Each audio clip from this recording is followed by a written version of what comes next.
আসসালামু আলাইকুম। বাজে ঠিক রাত 10টা। তো আমরা হুটহাট করেই বের হয়ে গেলাম বাসা থেকে। ভাবছি যে আজকে কোথায় যাওয়া যায়, যেহেতু রাত হয়ে গেছে, তারপরে শীতের দিনে। বাট শীতের দিনে রাতে কিন্তু বের হতে ভালোই লাগে, একটা ঠান্ডা ঠান্ডা ফিল হয়। যাই হোক, আমরা অবশেষে আগারগাঁও স্ট্রিট ফুড খেতে চলে গেলাম। তো যাচ্ছি, ভালোই লাগছে। আমরা প্রাকৃতিক পরিবেশ দেখতেছি, চারিদিকে কি সুন্দর সবুজে ঘেরা, দুই পাশে গাছ, ইভেন রাস্তা এতই স্মুথ যেটা খুব ভালোই লাগছে। আমি আর মিনি খুবই এনজয় করতেছি। অবশেষে আমরা পৌঁছায় গেছি আমাদের নির্দিষ্ট গন্তব্যে। তো এরপরে তোমাদের সাথে শেয়ার করব আমরা কি কি করলাম, কি কি খেলাম, আর তোমাদের সাথে এবার মেনু শেয়ার করব। যাই হোক, আজকে আমরা ফ্রেঞ্চ ফ্রাই, বার্গার, পিৎজা, আরও একটা ফ্রেঞ্চ ফ্রাই অর্ডার করেছিলাম, সাথে হাঁসের ডিম ছিল। অর্ডার করার পরে আমরা একটু ওয়েট করছিলাম, আর মিনিও খুব দুষ্টামি করতেছিল।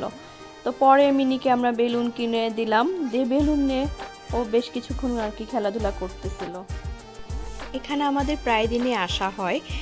আমরা এখানকার সবগুলো রেস্টুরেন্ট ট্রাই করেছি, তুলনামূলক এই রেস্টুরেন্টেই সবচেয়ে মজার খাবার তৈরি করে। তাছাড়া অন্যগুলোও ভালো, বাট এটা আমার মনে হয় অন্যান্যগুলোর চেয়ে বেটার। এটার নাম পিৎজা পয়েন্ট। এখানে আপনারা ট্রাই করে দেখতে পারেন।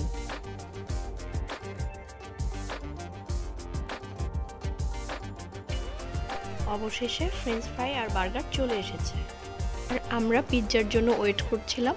মিনি ফ্রেঞ্চ ফ্রাই পছন্দ করে, ও খাওয়া শুরু করে দিয়েছে। কিছুক্ষণ পর আমাদের পিৎজা আর হাঁসের ডিম চলে এসেছে। এই পিৎজাটি বারবিকিউ স্মোকিং পিৎজা ছিল। এটা 8 ইঞ্চি মাপের ছিল, আর এটার প্রাইস ছিল 230 টাকা। দেখতেও খুবই টেস্টি আর কালারফুল ছিল। সাথে আমরা দুটো হাঁসের ডিম নিয়েছিলাম। হাঁসের ডিম পার পিস 25 টাকা, দুটো 50 রেখেছে। আর এখানে ফ্রেঞ্চ ফ্রাই ছিল 50 টাকা। আর তোমাদের সাথে তো আগেই শেয়ার করেছিলাম, বার্গার ছিল 60 টাকা। মিনি বার্গার হলেও খুবই টেস্টি, আর অনেক চিকেন থাকে বার্গারে। এখানে সবচেয়ে বার্গার খুবই মজা, তোমরা ট্রাই করতে পারো। তো যাই হোক, তোমাদের সাথে অনেক কিছু আজকে শেয়ার করলাম। ভালো লাগলে তোমরা আমার চ্যানেলটি সাবস্ক্রাইব করে দিও, লাইক আর কমেন্টও সাথে করিও। তো আজকের মতো এখানেই গুড নাইট, সবাই ভালো থেকো, আল্লাহ হাফেজ।